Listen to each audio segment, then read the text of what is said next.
Pastor Rissy, o amado líder chinês, 1836-1896.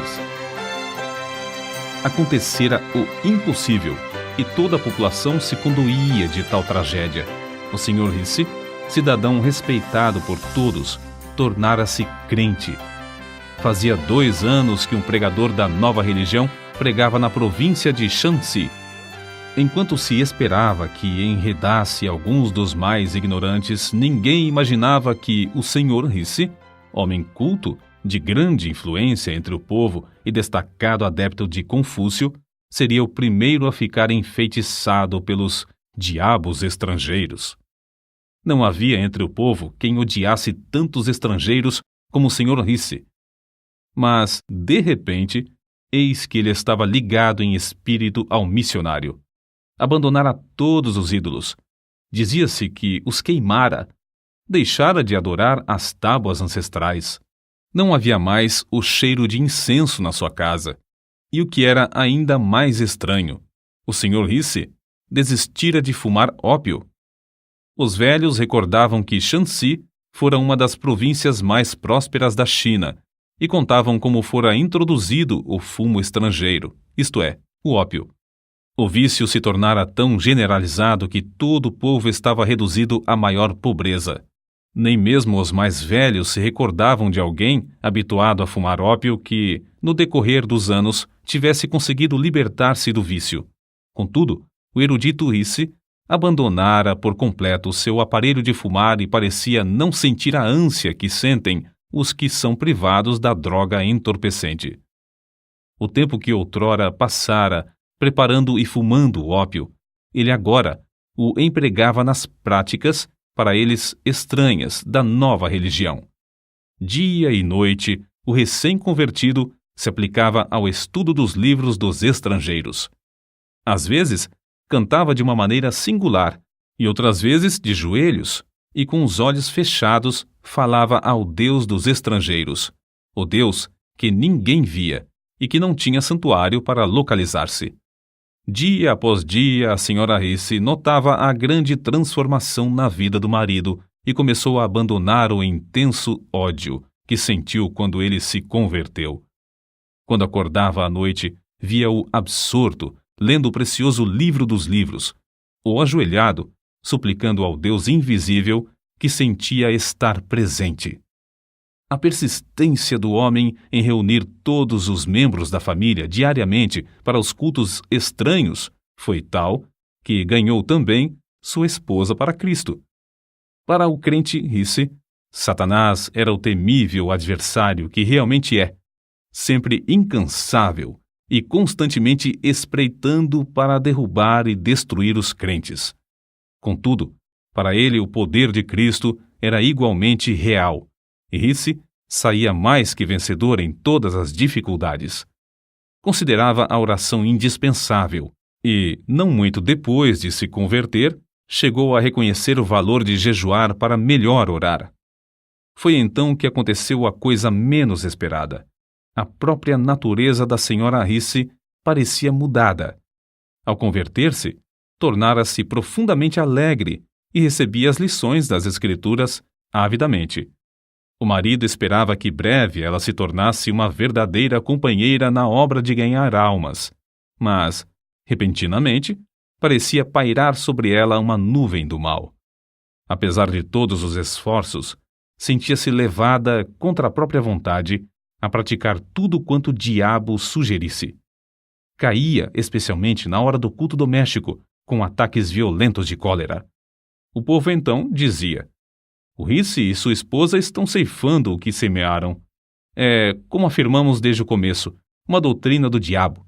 E agora, a Sra. Rissy está possuída de demônios. Durante algum tempo, o inimigo das almas parecia invencível. A Sra. Rissy, apesar de todas as orações dos crentes, continuava a definhar, ficando quase sem forças. Nesta altura, Rissy, confiando no poder de Deus, chamou todos os membros da família para jejuarem e dedicarem-se à oração. Depois de orarem 3 dias e 3 noites seguidas em jejum, Rissy, sentindo-se fraco no físico, mas forte no espírito, pôs as mãos sobre a cabeça da esposa e ordenou, em nome de Jesus, que os espíritos imundos saíssem para nunca mais a atormentarem. A cura da senhora Risse foi tão notável e completa que houve grande repercussão em toda a cidade. O povo reconhecera o poder dos demônios sobre o corpo e ali, diante dos olhos, estava agora a prova de um poder maior do que o do diabo.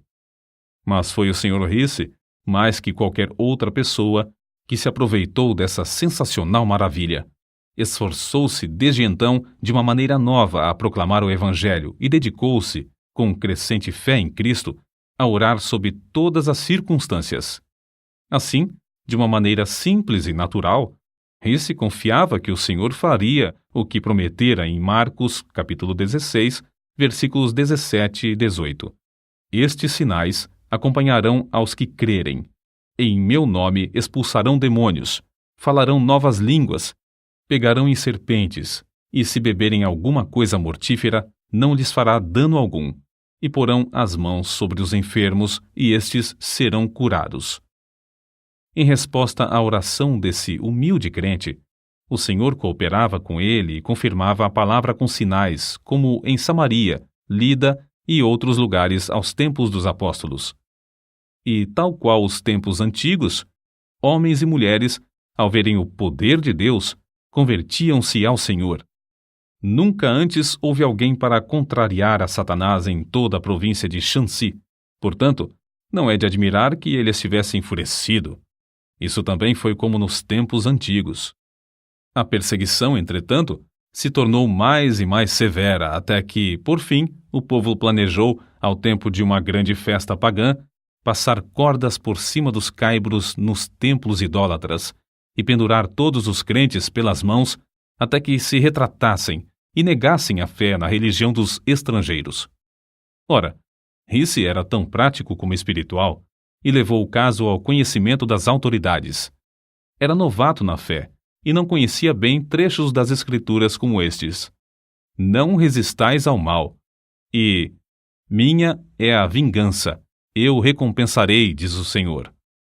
Fez tão grande alvoroço perante o mandarim que este, para se ver livre do homem, mandou soldados para defenderem os crentes. A perseguição, por isso, fracassou. O povo, assombrado da religião dos estrangeiros, submeteu-se. E grandes multidões afluíram aos cultos. Contudo, Risse, com o passar do tempo, sentia-se descontente. Os crentes não se desenvolviam como ele esperava. As pequenas igrejas, apesar de todos os seus esforços para alimentá-las, não cresciam. E, com qualquer perturbação, grande número de crentes se desviava da fé.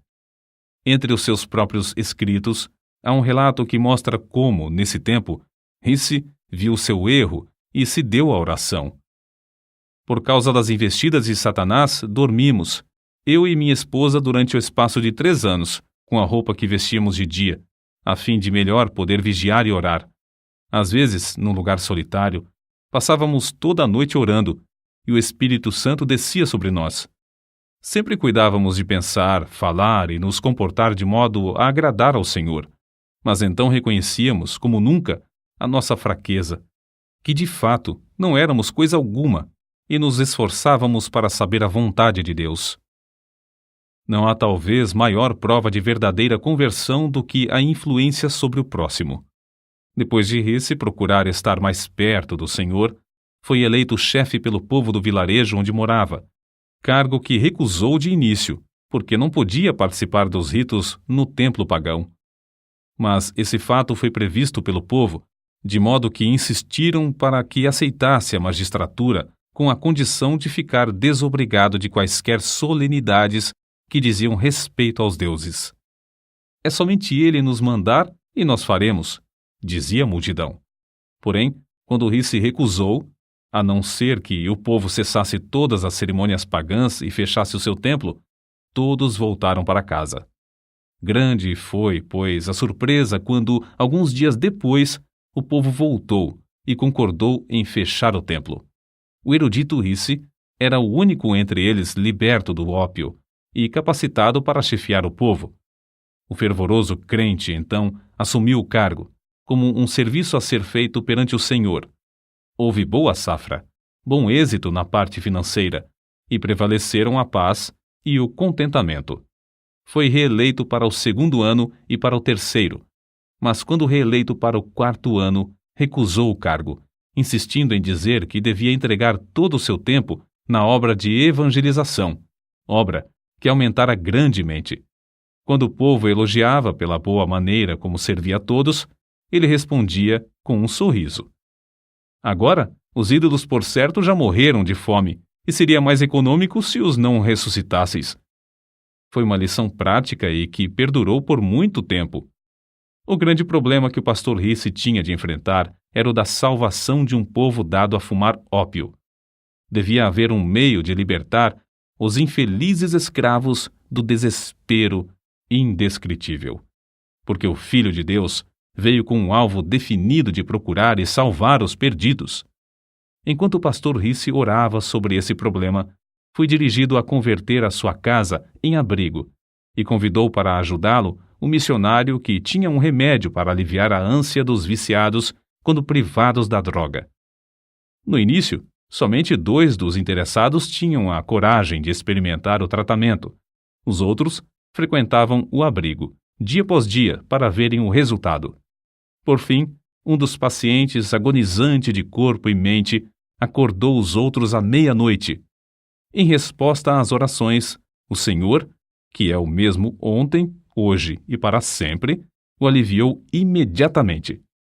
O gozo do homem que fora liberto era tanto que um após outro dos mais interessados solicitaram permissão para começar o tratamento imediatamente. Nessa altura, faltou-lhes o remédio importado que usavam para diminuir os sofrimentos dos enfermos. Acerca disso, assim escreveu fervoroso Risse.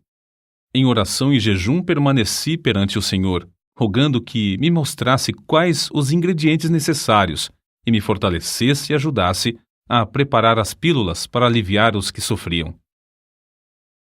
Para distrair os pacientes e aproveitar o ensejo, o missionário ensinava-lhes hinos e passagens da Bíblia, realizava cultos 2 vezes por dia e fazia os interessados repetir, hora após hora, trechos das Escrituras.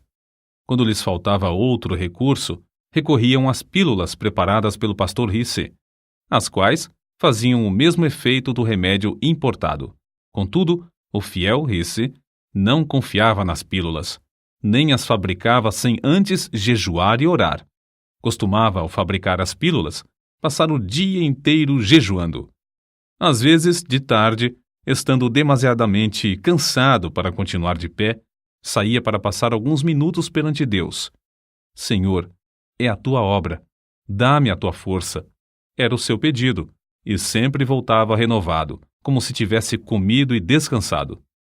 Um dos segredos do incrível êxito do pastor Risse na obra do abrigo era a audácia do seu amor para com os infelicitados cativos do vício do ópio. Amor que o levou a persistir e sacrificar tudo por eles. Quando caíam em alguma falta, ou mesmo tramavam para o derrubar, suportava tudo como somente o amor sabe suportar. Quanto mais o pastor Risse orava, tanto mais Deus aumentava a obra. E quanto mais crescia a obra, tanto mais ele sentia o anelo de orar. Em vez de ficar escravizado pelas inumeráveis obrigações, deliberadamente dedicava horas, e mesmo dias, frequentemente em jejum para orar perante o Senhor a fim de saber a sua vontade e receber da sua plenitude. Certo dia, quando assim orava, o Senhor o impressionou profundamente acerca do povo da cidade de Shaocheng, que vivia e morria sem saber o caminho da salvação.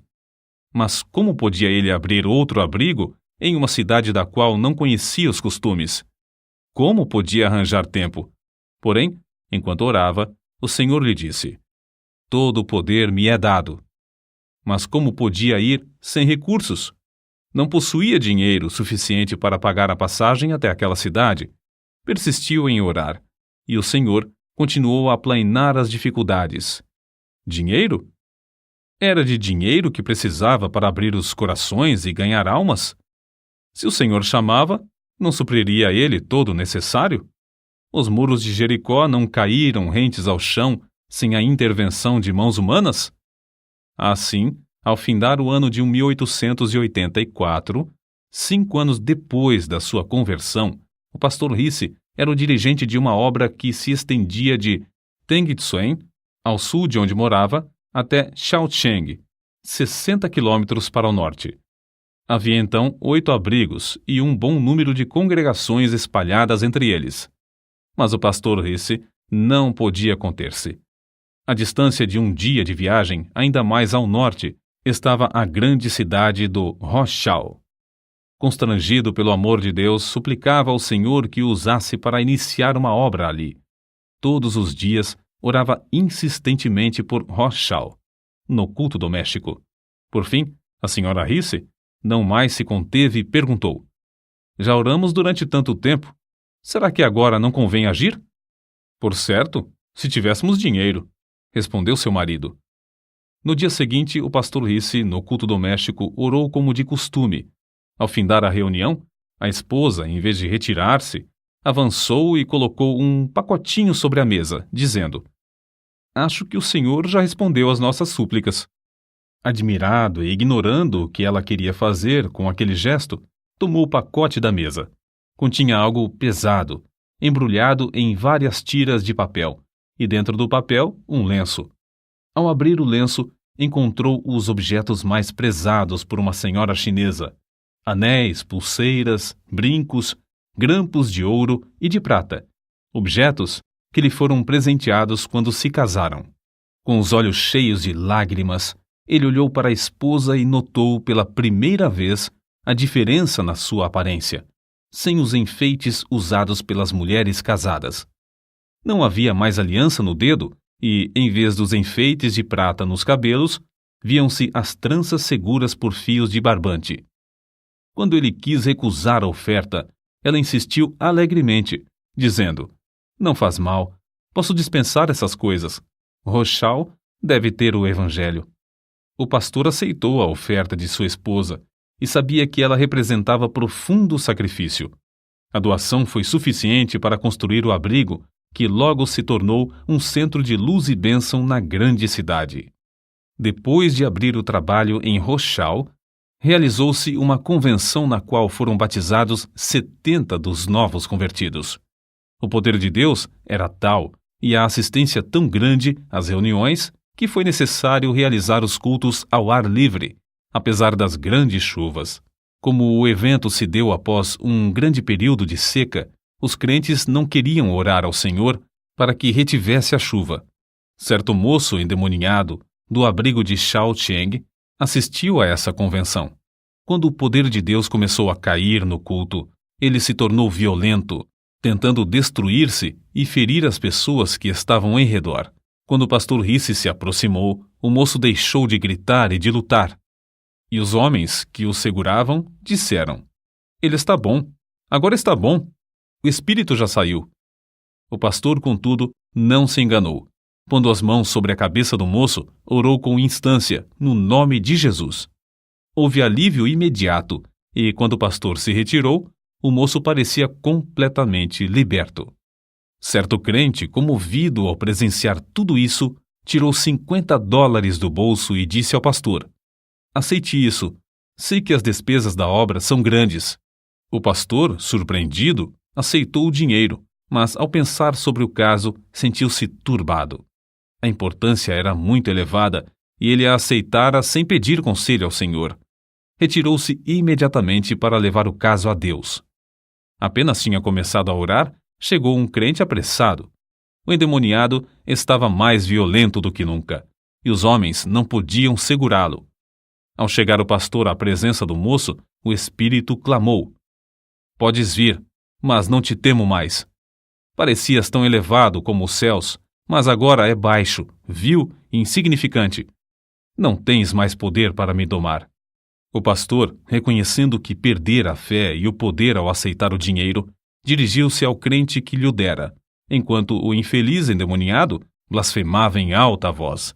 Devolveu toda a importância, explicando como, ao receber o dinheiro, perdera seu contato com Deus. Depois, com as mãos vazias, mas com o coração cheio de gozo, voltou novamente para onde estava a multidão alvoroçada. O moço continuava furioso. O pastor, porém, estava em contato com o mestre. Calmamente e em nome de Jesus, ordenou ao espírito que se calasse e saísse. O moço deu um grito e foi lançado ao chão pelo demônio, onde ficou alguns minutos contorcendo-se em dores agonizantes. Então se levantou, com o corpo abatido, mas completamente liberto do espírito maligno. Certo missionário escreveu o seguinte acerca de Risse: o pastor Risse era perenemente alegre, servia ao próximo incansavelmente, tratava a todas as pessoas com a maior delicadeza.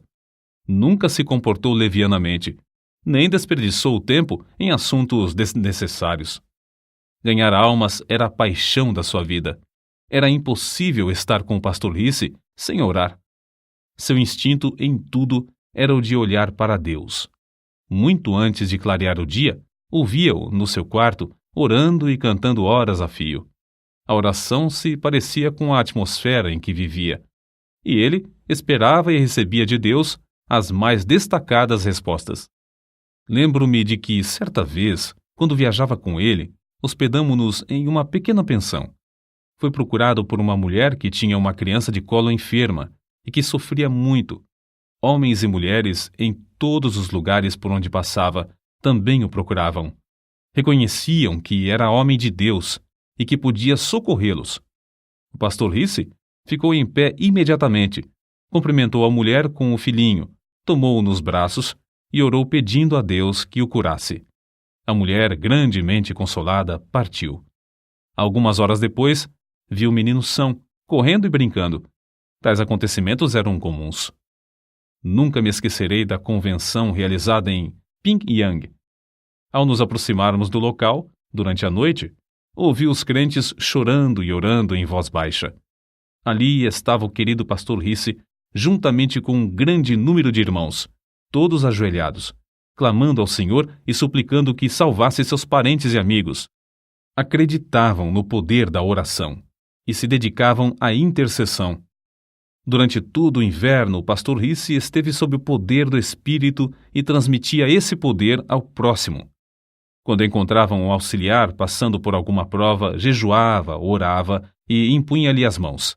O resultado era que, geralmente, os auxiliares recebiam o mesmo poder.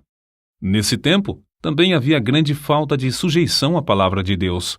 O pastor Risse, porém, em tudo entregava-se à oração. No decorrer dos anos, tornou-se poderoso em expor as Escrituras. A força e a resistência que Risse manifestava sob provações físicas e mentais eram extraordinárias. Recebia virtude de Deus para realizar a obra divina. Quando já velho, podia andar 45 quilômetros de uma vez, e depois de jejuar por 2 dias seguidos, podia ainda batizar 50 pessoas sem descansar e sem interrupção. Por fim, com a idade de 60 anos, no meio da lida desta vida, Deus o chamou. Na mesma sala onde, antes da sua conversão, fumava ópio, passou alguns meses de cama, sem qualquer sofrimento, apenas com as forças quase completamente esgotadas. Na manhã do dia 19 de fevereiro de 1896, ao fechar os olhos aqui no mundo para ir estar na presença de seu Senhor, centenas de seus filhos na fé, que o amavam ardentemente, não puderam mais conter-se, rompendo em grande choro e fortes soluços. Durante sua vida terrena, entregou tudo ao Senhor. Para ele, não existia coisa demasiado preciosa que não pudesse usar para o seu Jesus. Não havia labor árduo demais, se pudesse ganhar uma alma pela qual seu Salvador morrera. Nunca encontrou cruz pesada, se pudesse levá-la por amor de Cristo. Jamais julgou o caminho difícil, tratando de seguir as pisadas de seu mestre. Assim, o fiel pastor Risse foi promovido para fazer serviço mais alto, mais sublime, para estar em mais íntima ligação com Jesus. A obra pioneira que deixou em Shaoxing, Tengsuen, Roshao, Taiyuan, Pyongyang e dezenas de outros lugares é como pujante fortaleza e como resplandecente farol, dissipando as trevas do paganismo na China. Os abrigos e as igrejas fundados nesses lugares permanecem como imponente monumento à sua memória.